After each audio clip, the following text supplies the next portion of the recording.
Hello, everyone. This is Lenard, the Guzman co-host of the Life After D podcast with Emily Robinson. We're here today to go over the divorce news of the day and then go over some, divorce things people, post and questions about. So, Emily, how's it going? What's going on with divorce trends? Going on? We are in the middle of actually almost the end. We're at June 24th, 2020. Summer's going on here. So what's going on with you, Emily? Yeah, I can't believe where the time is gone. This year, it's like slow and fast at the same time. It's kind of crazy. Um, Divorce is definitely picking up. I think people are just done with being stuck in the house with each other. And we've definitely gotten an increase in calls. I think people are finally coming out of the COVID lockdown and realizing they need to move on with their lives and starting to take charge with that. So it's been pretty busy. Been pretty busy, and this whole, this COVID pandemic, people like have to adjust. So let's go over the news, see how people are kind of adjusting. So this portion of the pod, we're going to go over some news, like this particular article from Washington Post, the surreal anti-climax of getting divorced over video conference.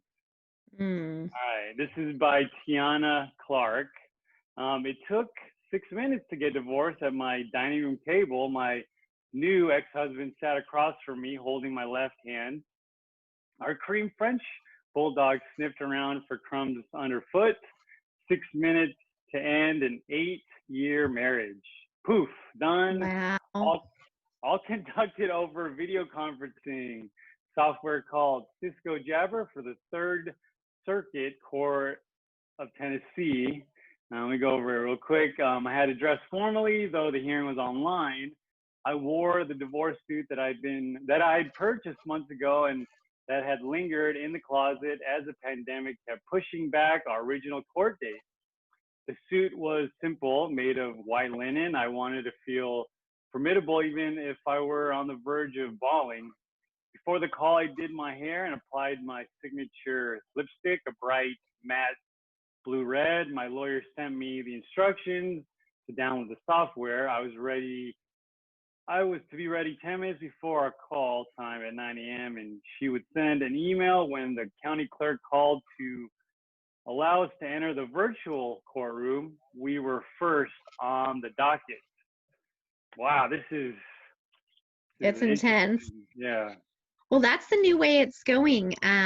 Especially in Los Angeles, they're really trying to do as much virtually as possible to avoid, the exposure and the risks of getting sick. I think that they were planning to do this anyway, ultimately down the road, but they weren't going to do it this soon. But COVID has pushed them to do it sooner. And in a lot of ways, it's actually good. It saves you the commute time to court. It saves the traffic headache. It saves the parking costs. And at least in Los Angeles, it's not very expensive to do these virtual appearances. It's cheaper than it currently is to do phone appearances. So I actually think in the end, this is going to save everybody a lot of time and money. You pay your lawyer less. You don't have to pay for their commute time. So I think it is a good thing. But I also do see how it is anticlimactic and feels strange to end up getting divorced online and not even really going anywhere. But it's the way of the future. Yeah. It's who knew this is you're right. I think it's the future. I think in every industry, everyone has to kind of get behind the camera, dress up. I'm a t-shirt guy. I got to get the haircut. I got to wait. I got to figure that part out. But you only have to look good from like here up. I think like pants manufacturers are going to go out of business and it's all just going to be about shirts and like whatever you see from the waist up. Yeah, my friends, they're getting like their wives, their like friends, their parents to cut their hair. So I don't trust any.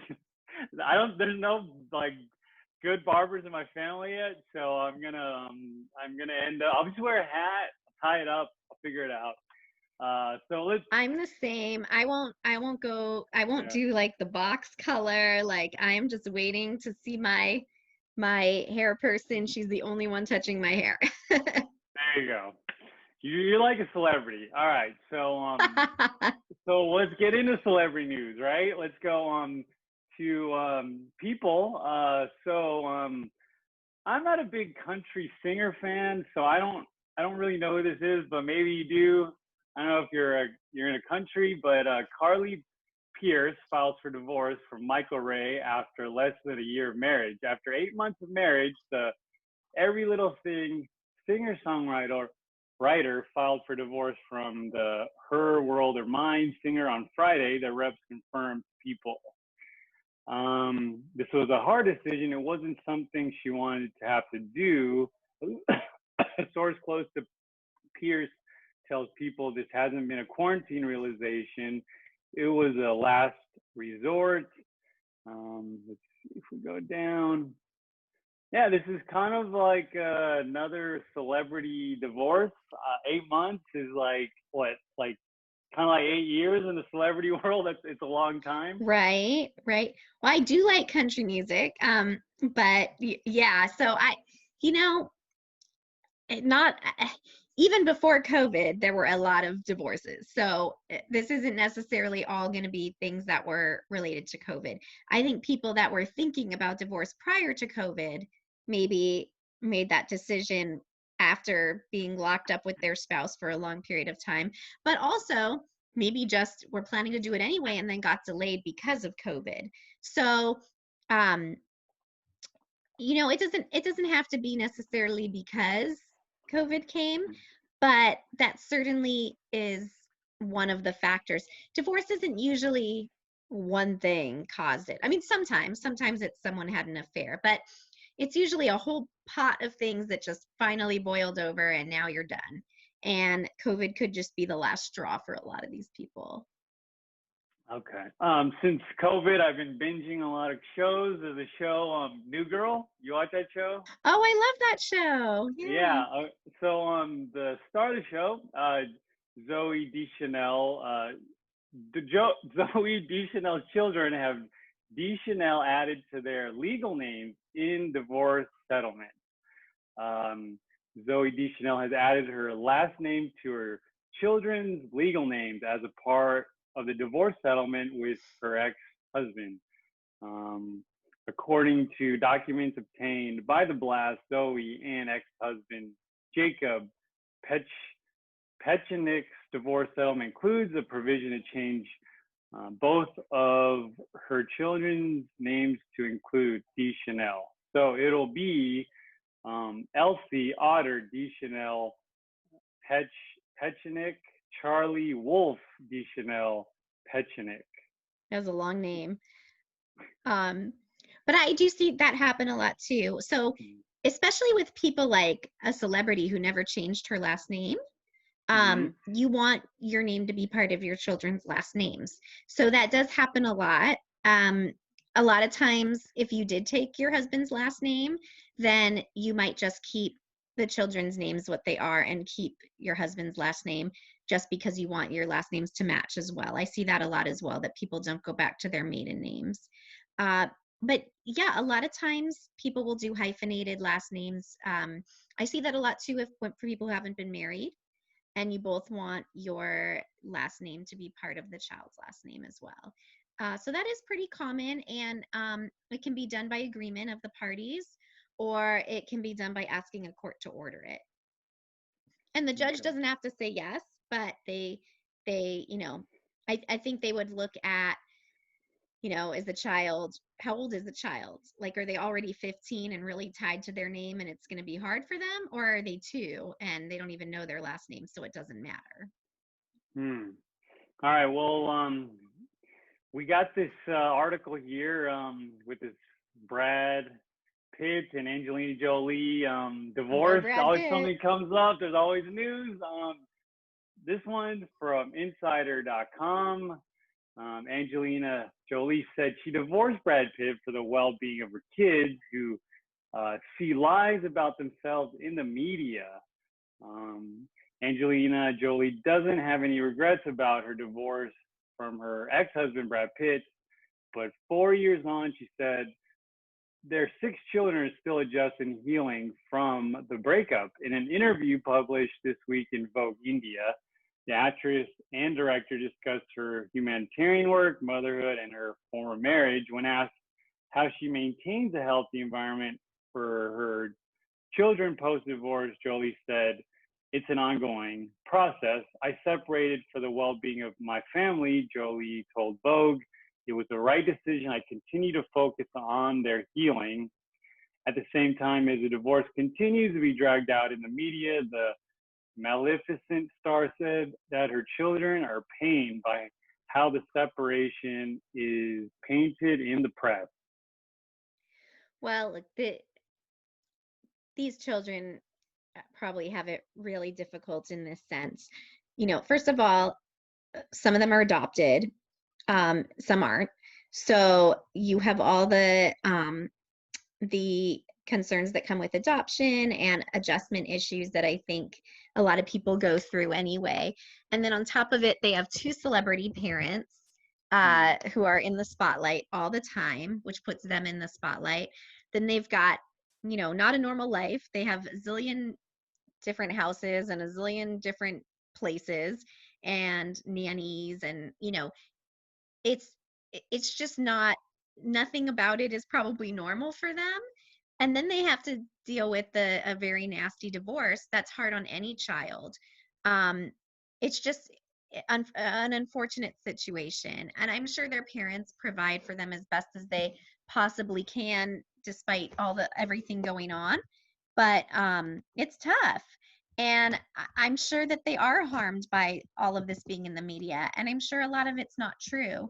But that's sort of what you sign on for when you're a celebrity couple. There's no way to completely shield your kids from it. And I think that the bottom line is all parents do the best we can do and give our kids the best lives we can possibly give them.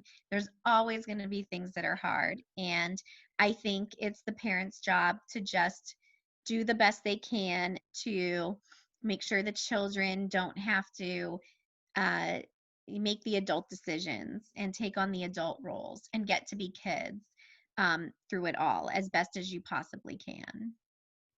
Okay. Now for our post online, see if Emily could help give people some advice here. First post, she neglected my paper. I think it's paper, pupper. First, I should have known she would have pulled something like this. My bad on that. Here's the story. We're in divorce, limbo due to COVID, and are living separately but under the same roof. She asked me to leave. I refused. In the meantime, I had a trip planned to go to Florida to see my family and the children. We all used to go. Not anymore. It was originally supposed to be in April, but COVID moved it to June. She has a boyfriend already who lives out of state, who's been going to visit every other weekend during the divorce proceedings. She leaves and has her lawyer send mine requests for money and documents.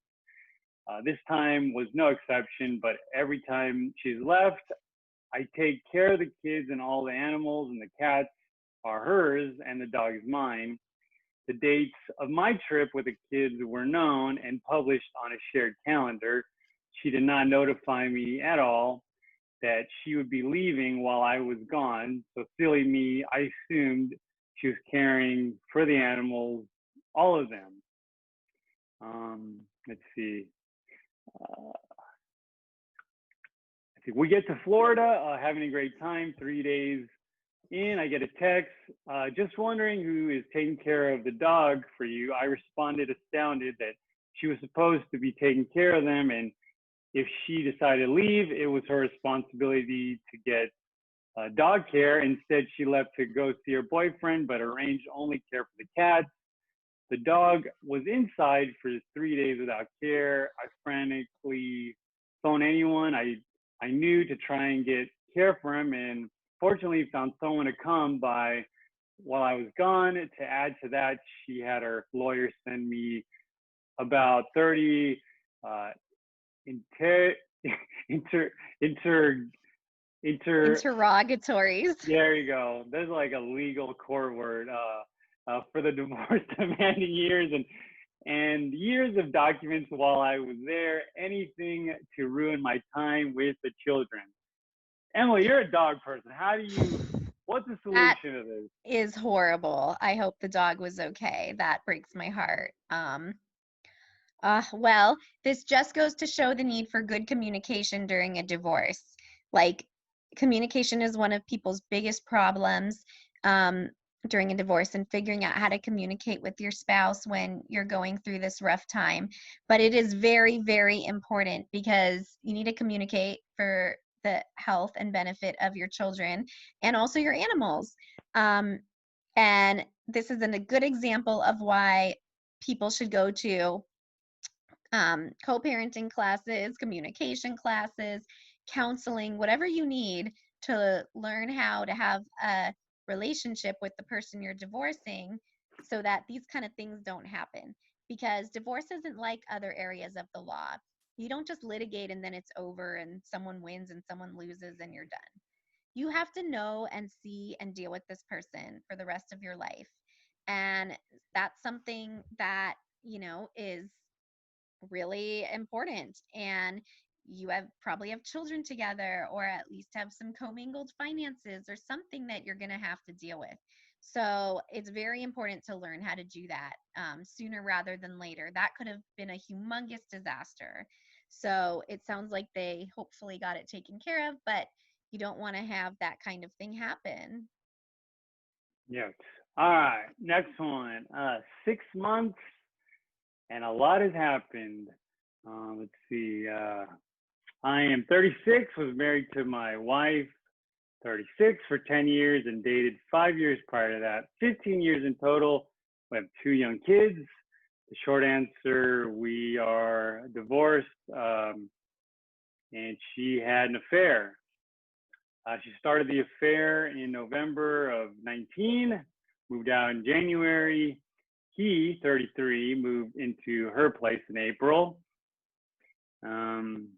We divorced in May, and they just bought a house together. Let's see.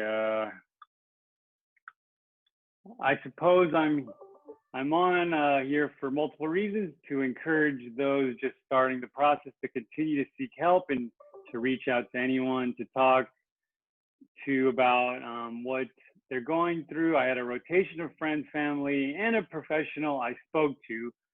I would speak with a different array of those individuals multiple times a day for a long period of time. I also watched a lot of YouTube videos, so many videos, like Emily's videos.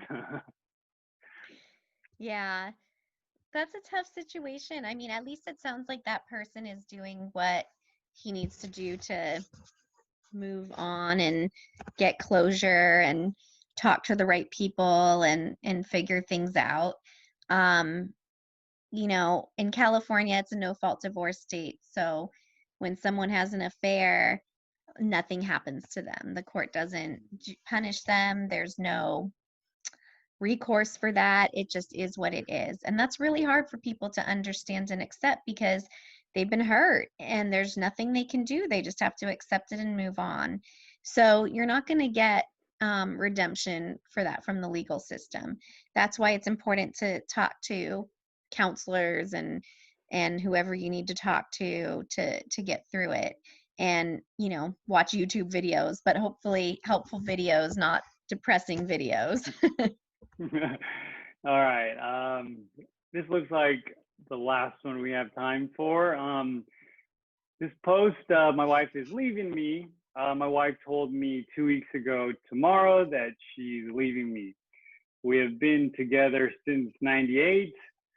I'm so lost, it's hard to even express. We have a 4 and a 2-year-old, and the thought of not being with my whole family every day is crushing me. I was 19 and she was 18 when we started dating and have been married for 14 years.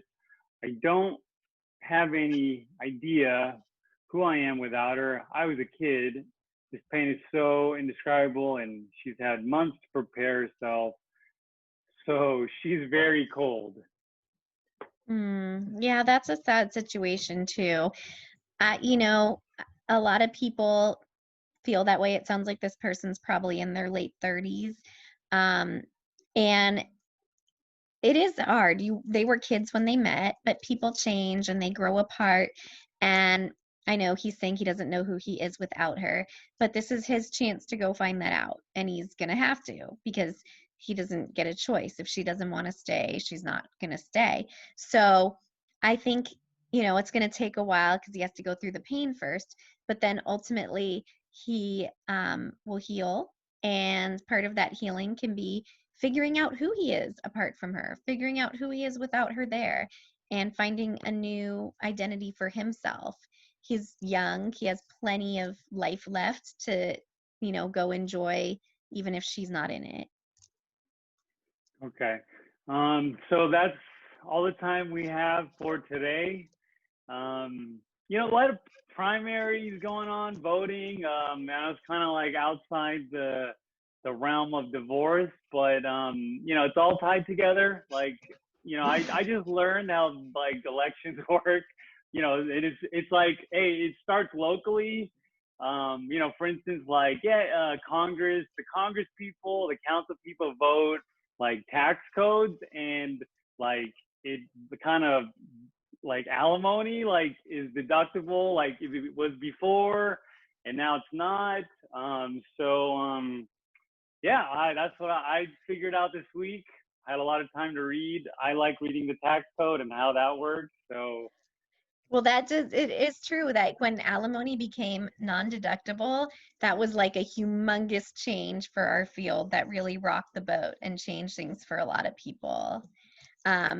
So yeah, that those things do affect all of us, and you have to pay close attention when you're a lawyer to the tax code, and vice versa. Accountants have to pay close attention to the divorce law. All these laws are interrelated, in various ways. And it's really important that you have like professionals to consult with in all these different areas, because we frequently have crossovers between family law and bankruptcy and accounting. So yeah, there's a lot of crossovers. yeah, so vote. It could affect your alimony. There we go. So all right, so any last things, court updates, or just how it is now, the new norm? I think this is the new norm. I mean, it doesn't seem like there's going to be a lot of non-emergency hearings until July or August. So, it's still pretty slow on getting those. Trials are going to be set pretty far out. But we're just trying to make little improvements every day and move forward and get as much done as we can. Okay, so just hang in there. We'll see. We'll see how this all works out, and we'll see everybody next week on the Life After D podcast. Bye. Bye now.